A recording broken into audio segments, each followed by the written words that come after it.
My boyfriend cheated on me with my own sister, and now he's threatening to do anything to get me. About 2 years ago, I met my boyfriend, Antoine, who's 27. I'm 24, and we met when I was working at a movie theater as the guy who runs the concession stand. I remember the first time he came in with his friends. 3 of them grabbed all the candy and left him paying for everything. Right away after 3 visits, it was obvious I was interested. Before anyone asks, I'm a man and I'm gay. To make a long story short, we had limited contact for over 2 years, which gradually evolved until I decided to make the first move. Something changed when he started coming around during my breaks to chat. Eventually, I told him that I liked him, and he just laughed and took my hand. We agreed to start a relationship that became serious. Everyone in my family knew that I was eventually going to bring a guy into the family because the signs were probably obvious. Okay, everything was fine when I introduced them to my parents, my older brother, and my younger sister. The story is about my younger sister, Clarissa. She's 21 now, and I thought that we had a great relationship because we had so much in common. She was basically my idol. When I was little, when I'd get home from school, I'd yell, "Where's the baby of the house?" and she would run and hug me. It hurts so much to know that she was the one who broke me in so many ways. The way I found out the cruel truth was when I suspected Antoine, and I caught them red-handed at one of our usual hangouts. I saw them, Clarissa with him, Antoine shirtless, kissing. I cried, and I'm not going to say it was a dramatic soap opera scene.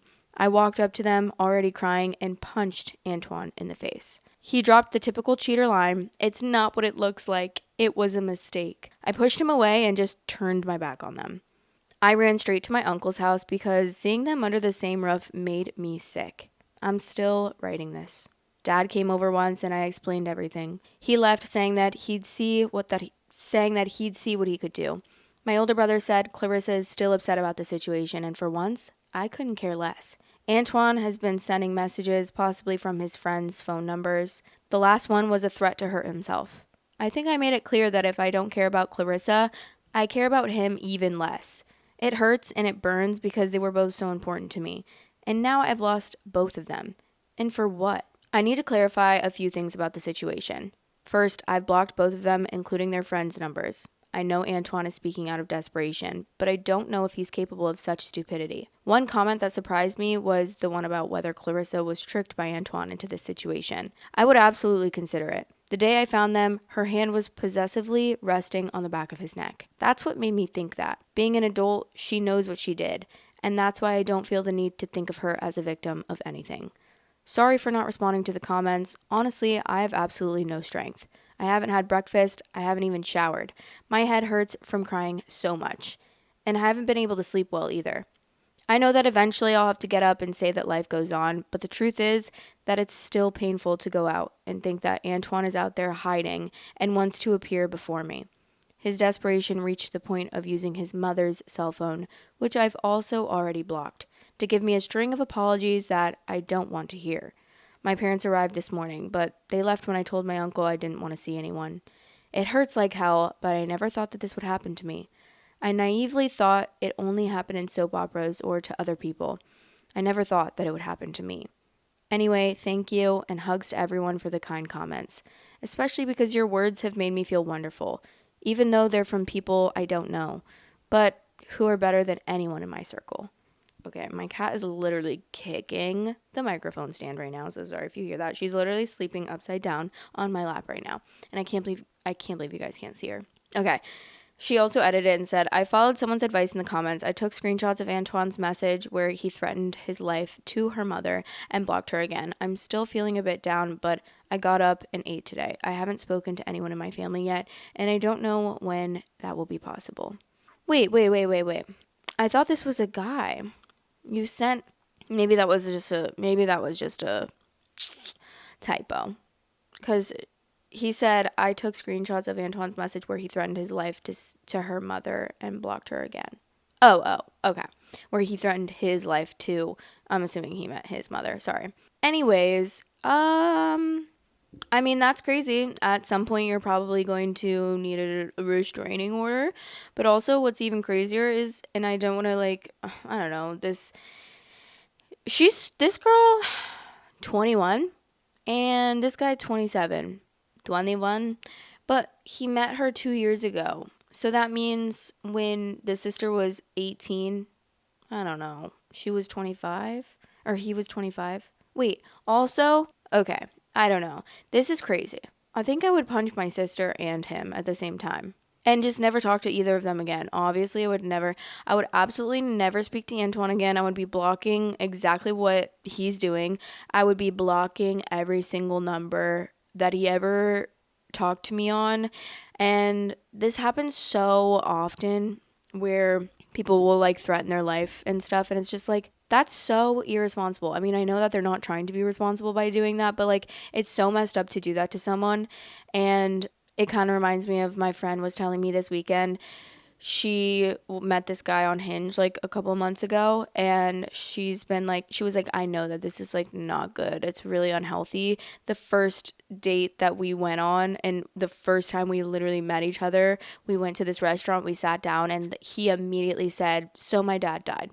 And he just started trauma dumping on her. And his dad died when he was like 5, like when he was young. I thought it was like, oh, his dad just died or something, and he like needed to say that.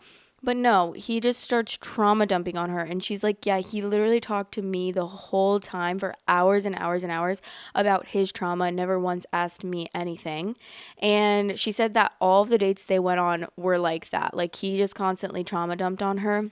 Also, he has PTSD, was in the military, and wasn't allowed to go back to the military. Like he tried to go back, but they said like he can't. I forget what she called it or what it's called. And he also has a kid, which I don't know. But yeah, my friend was like, I know that it's not good and I know that I shouldn't be talking to him and I'll never date him, but she just like felt connected to him or something. I don't know. I think that what she was telling me, like, I did not say this first, okay? But she was like, I think I just have daddy issues and like do I don't know. I think she really likes to try to fix people, and I don't like to be one of those people that are like, "Oh, you have a bad picker," because I don't think that we should be putting the blame on the women that pick men. I think we should be putting the blame on the man that is literally like a horrendous specimen. But to add to that, why I am relating that to this story is because he constantly will tell her that like he's like thinking of offing himself, and he will answer the phone, or she doesn't even really call him. He calls her all the time and will call her and be like, yeah, I have like a GUN in my mouth right now, or like I'm going to go play like roulette with my GUN. I know it's so embarrassing that I have to spell that, but so all of these things are just like adding up. And I was telling her, girl, I actually don't even think that like I can be like saying, oh, well, it's fine. You can talk to him and then let it fizzle out. No, I was like, this is dangerous. I think he's dangerous and I'm scared of him. And she just kept saying like she knows that she needs to end it with him, but that she's nervous that he'll threaten to off himself, and that she like really likes him after only like a few dates.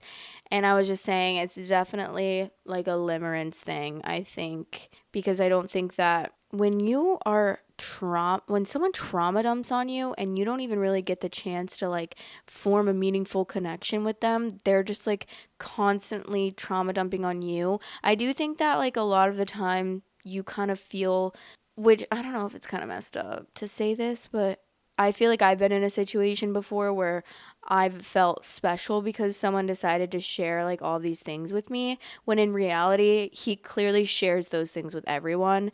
And I was like, you are special and you are amazing, but he's trying to like, and I don't even know how to explain it, but you're not special to him, if that makes sense. Like he does this to everyone, I'm sure. He did this on your first date. That's clearly a huge red flag and a bad sign.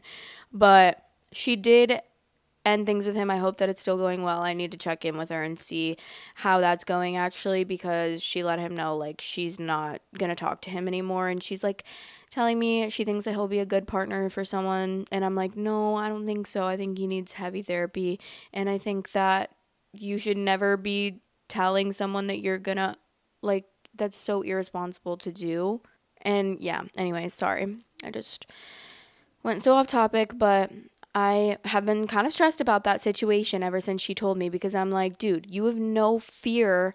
You're literally going to get yourself hurt. This man is so unwell. He's not okay at all. And he's really stressing me out. And I hope that she never hangs out with him again because he scares me of what she, at least with what she was telling me, everything that she was telling me led me to believe that, like, whoa, this guy actually should probably be in like heavy therapy, maybe even go somewhere, I don't know, like a rehab place for just like mental wellness, mental health reasons. Okay, some of the comments say I'd block both of them, especially since he's doing the I'm going to off myself if you don't take me back play. OP wouldn't be wrong to tell family that the only time he wants to hear about him is when his funeral will be to either attend or plan trip elsewhere to enjoy. Otherwise, he insists are dead to OP anyway. The way to deal with that play is to call in a welfare check every single time. Tell the dispatcher that you can't judge whether they're serious or not and you don't want to be responsible for not getting help when they needed it. If it's a real threat, you've gotten them help and removed any culpability. If it's fake, people stop making empty threats when the cops show up and it results in a 72-hour hold on Suey watch. Opie said, honestly, I'm too tired to worry about him. And besides, I don't think he even deserves my help, even if he wants to do something reckless. Even if that were the case, which I hope it isn't, I wouldn't go anyway. What for? To cry over a guy who wasted all of my tears with his lies? And that's so real. But honestly, I should tell my friend this. I should be like, you should call the cops if he threatens anything again and say that you want a wellness check on this guy so that he'll stop doing that. Number one. And if he actually were to do it, you won't feel guilty for not getting him help, which I understand, like, being stressed about that. I mean, I've been in situations like that as well, where it's like when I was younger, I talked to this guy in high school and he would constantly do stuff like that. Like, it would stress me out so badly. And then he would shut off his phone for the rest of the night for like 5 hours, and I wouldn't even hear from him until I saw him the next day at school. And he had bruises all over, and he literally, like, his eyeballs were swollen shut. And it was really bad because, trigger warning, but it was like his way of self-harm. He would beat himself up, like, heavily. Not just like, oh, you punch yourself, like clavicular, trying to punch himself to make himself look more handsome or whatever. It was like fully beating the living shit out of himself to the point where he had bruises all over his face and his eyes were swollen shut. And that was really scary for me to deal with because I was literally like 15 years old. I didn't know what the hell to do. I didn't even know that that was a thing. I didn't know that people did that. I knew like self-harm in the way that like I experienced it as a child with my sibling, but I didn't know that some people would do that. Like, I didn't know that you would beat yourself up at night and stuff. But it was really scary and so sad. Obviously, I felt so bad for him, and he was such like a nice guy. He was a really nice guy, and he meant well, but clearly he just really needed some medical mental health attention. Love you guys so much. Thanks for watching. Please like, comment, and subscribe.